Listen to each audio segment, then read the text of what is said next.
septiembre. ¿Se podría haber interrogado a alguien para evitar los atentados del 11 de septiembre? Se ha convertido en un problema moral mucho más complicado.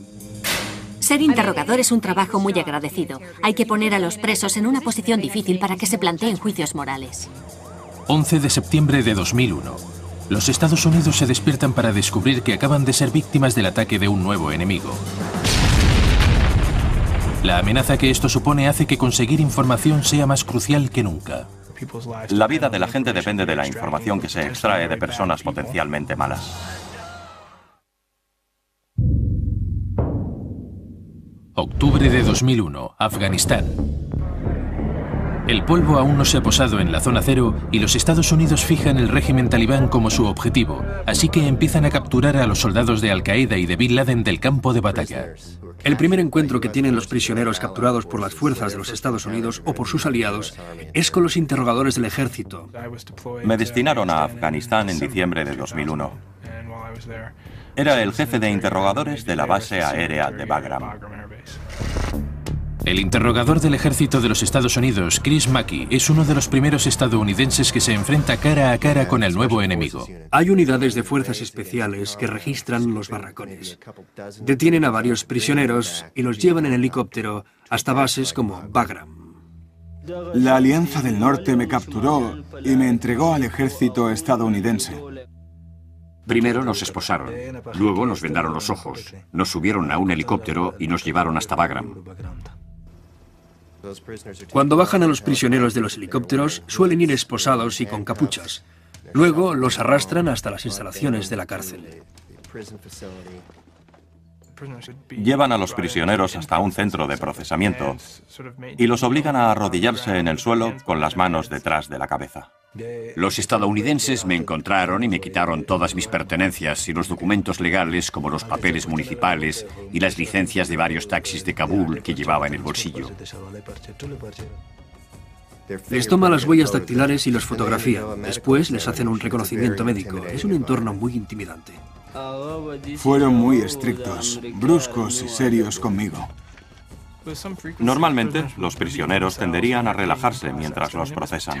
Por eso lo convertimos en algo terrorífico. Hace muchísimo frío y hay mucha gente armada que no deja de apuntarlos. Está diseñado para aumentar la ansiedad del preso. El interrogatorio empieza mientras el prisionero está en un gran estado de nerviosismo. Pero en los confines de la tienda de interrogatorios, el prisionero no es el único que siente la presión.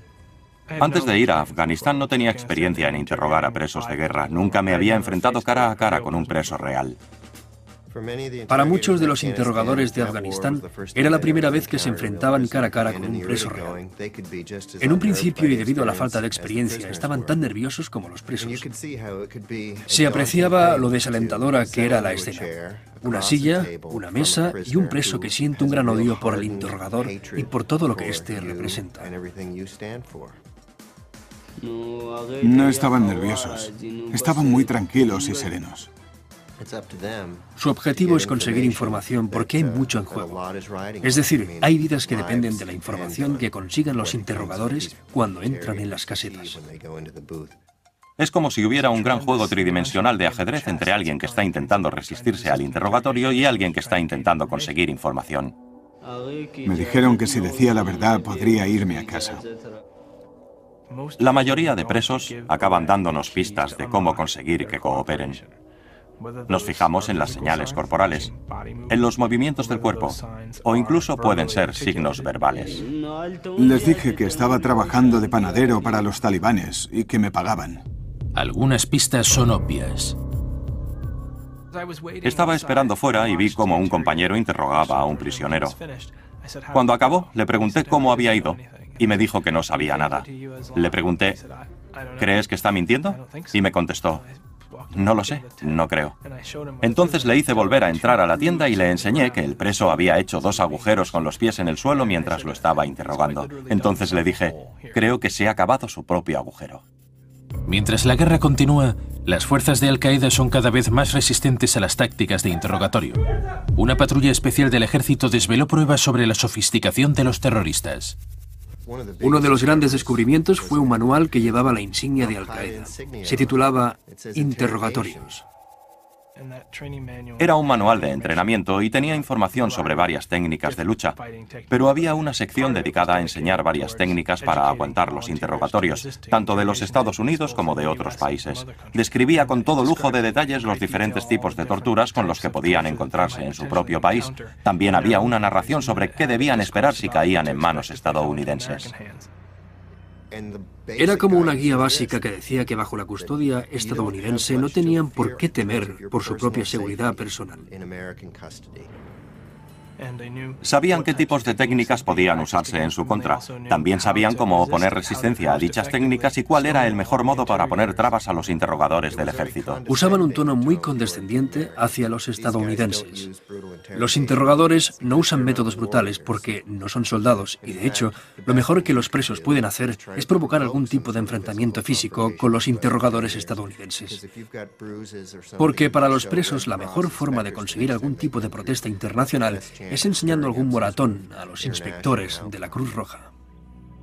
El manual de Al-Qaeda tiene razón, al menos en ese punto.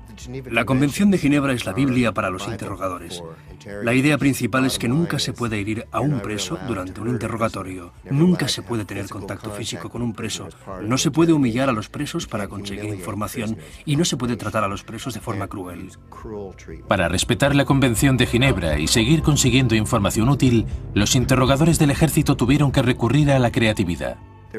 En la Convención de Ginebra hay muchos puntos dudosos, pero si lees el manual de interrogatorios del ejército, que intenta interpretar dichos documentos, dice que no se puede tocar a los presos, no se puede usar la fuerza física, no se pueden hacer amenazas directas, no se puede amenazar la vida de los presos, pero sí se pueden hacer muchos juegos mentales. Eso está permitido. Mientras la guerra continúa, el ejército desarrolla una serie de estratagemas complejas y una de ellas resulta muy eficiente con un preso muy importante. Era un preso que ostentaba un alto rango dentro de Al-Qaeda, que tenía contacto directo con Bin Laden, Zawahiri y otros. Una de las cosas que hizo el ejército fue dejarle ver varias versiones trucadas de los diarios. Era como una especie de privilegio para que pensara que era un preso especial. Redactaron varias historias falsas para llenar las líneas de los diarios. Una de esas historias decía que los Estados Unidos habían convocado juicios especiales para terroristas y que estaban ejecutando a representantes de Al-Qaeda en Leavenworth. El preso leyó el artículo, reconoció los nombres de personas que conocía e inmediatamente pensó que él podía correr la misma suerte. De repente se giró y se puso a vomitar en el suelo de la caseta de interrogaciones. El ejército también evadió la convención explotando una necesidad humana básica. Nos dimos cuenta de que solíamos obtener la información de mejor calidad hacia el final de los interrogatorios más largos. Al ser continuamente cuestionado, al final aflora una sensación de fatiga. Así que independientemente de lo compleja que sea la historia y de lo bien que se la sepan, los presos empiezan a fallar. Nos dimos cuenta de que si conseguíamos mantener a los presos despiertos durante un largo periodo de tiempo, conseguíamos unos resultados muy beneficiosos para nuestra causa. Lo llamaron monstruosidad, ya que fue el nombre más siniestro que se les ocurrió, pero en realidad quiere decir privación del sueño. Pensamos que era un modo muy inteligente de conseguir nuestros objetivos y seguir dentro de los límites de la Convención de Ginebra. Las reglas que se aplicaban era que un preso podía estar despierto tanto tiempo como el interrogador aguantase. Los interrogadores no podían turnarse ni podían trabajar varios interrogadores juntos, pero podían cuestionar a un preso tanto tiempo como quisieran. Una vez interrogamos a un preso que había llegado justo después de que entrasen en su barracón y encontrasen un líquido venenoso. Descubrieron dos tipos de bacterias sospechosas. Venga, adelante. Así que llevaron a los presos a Bagram. Pensamos que sería un buen candidato para poner a prueba la técnica del interrogatorio largo. E interrogaron al prisionero durante unas 36 horas seguidas. Era una batalla entre los dos hombres para ver quién aguantaba más tiempo.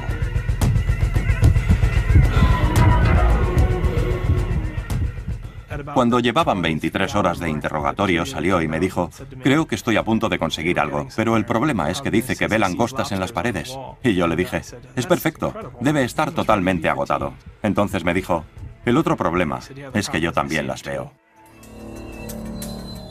Al final, el preso empezó a gritar y dijo: el líquido es ricina, que es un veneno muy fácil de fabricar, pero es devastador.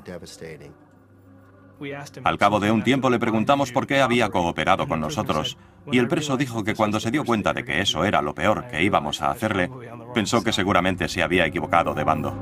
A la larga, Los interrogadores han aprendido a jugar con uno de los mayores miedos de los presos: hacerles creer que pueden enviarlos de vuelta a casa, a países donde conocen a la perfección los sistemas de justicia y castigo. Se nos ocurrió la idea de aterrar a los presos árabes, diciéndoles que íbamos a enviarlos de vuelta a sus países de origen.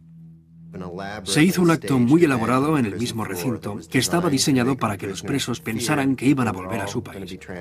Había un interrogador del ejército estadounidense que se hacía pasar por egipcio. Hablaba árabe muy fluido, mezclado con un dialecto egipcio. Parecía real. Una semana antes de todo este teatro, inculcamos a los presos la idea de que iba a pasar algo importante y que la situación iba a cambiar gravemente. Empezaron a llamar a los presos uno por uno delante del coronel y les colocaron un trozo de cinta adhesiva en el pecho. En la cinta escribimos el nombre del país al que pretendíamos enviarlos. Estaban completamente aterrados. Tenían pánico de que fuésemos capaces de hacer tal cosa. Los enviamos de vuelta a las celdas durante el resto de la noche. Esa misma noche, muchos de los presos se acercaron hasta las vallas, apoyándose en los cables y fingiendo que tenían dolor de barriga o cualquier otro problema. Primero vino una persona, luego otra, y de repente aquello se convirtió en una especie de epidemia.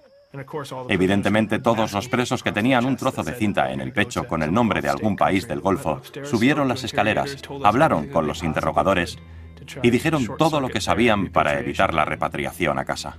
En realidad, jamás existió ningún avión que fuera a llevar a los presos a Egipto. Había un avión que salía al día siguiente rumbo a Guantánamo, y los presos iban a bordo.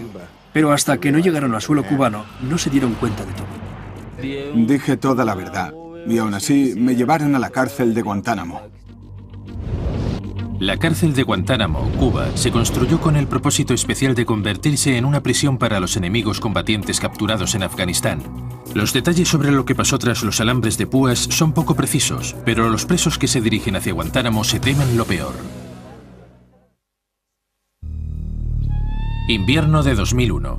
Se cree que Osama Bin Laden está escondido fuera del alcance de las tropas estadounidenses en Afganistán, así que los interrogadores se esfuerzan por conseguir información sobre su paradero, interrogando a los soldados de Al-Qaeda capturados en el campo de batalla. Han llevado a todos los hombres al campamento X-Ray en la bahía de Guantánamo, Cuba, para someterlos a un interrogatorio más extenso. Enviamos a todos los soldados extranjeros que estaban en Afganistán a Cuba, miembros del régimen talibán, gente que tenía conocimientos directos sobre amenazas a las fuerzas de los Estados Unidos. Entraron con capuchas negras, esposas y grilletes. Nos pusieron un número a cada uno, como una especie de matrícula. Luego nos taparon los ojos y nos esposaron de pies y manos. Nos subieron a un avión y ya era de noche. La noche siguiente llegamos a nuestro destino. Cuando llevábamos a los presos a la bahía de Guantánamo, Cuba, las instalaciones estaban mucho más institucionalizadas. Una sala de interrogatorios que está en funcionamiento debe estar increíblemente organizada y ordenada. Hay que tenerlo todo controlado. Nos asustaban con perros. Los perros nos ladraban y arañaban y mordían los barrotes de las celdas. Se suponía que mientras dormíamos no podíamos tener ni la cabeza, ni las manos, ni los pies arropados. Además, daban golpes en los barrotes de las celdas para que no pudiésemos dormir. Lo hacían para confundirnos y frustrarnos durante los interrogatorios. En la bahía de Guantánamo me hicieron tantos interrogatorios que ya ni me acuerdo. Estuve 17 meses, así que debieron interrogarme unas 20 veces aproximadamente. Mucha gente tiene la idea errónea de que Guantánamo era una especie de campo de concentración donde se podía practicar cualquier tipo de interrogatorio y donde se podía abusar de los presos. De hecho, en Guantánamo había unas reglas más estrictas de lo habitual. Los compañeros de Guantánamo que hacían los interrogatorios para nuestro gobierno debían ceñirse a unas pautas muy estrictas. Sabían que los medios de comunicación los vigilaban, sabían que la Cruz Roja y otras agencias internacionales no les quitaban el ojo de encima, así que no les interesaba que los presos salieran de allí contando historias de miedo. Las condiciones en las que dormíamos mejoraron. Después del primer año, la calidad de los alimentos también mejoró. Los soldados bromeaban con nosotros, cosa que no pasaba en Bagram.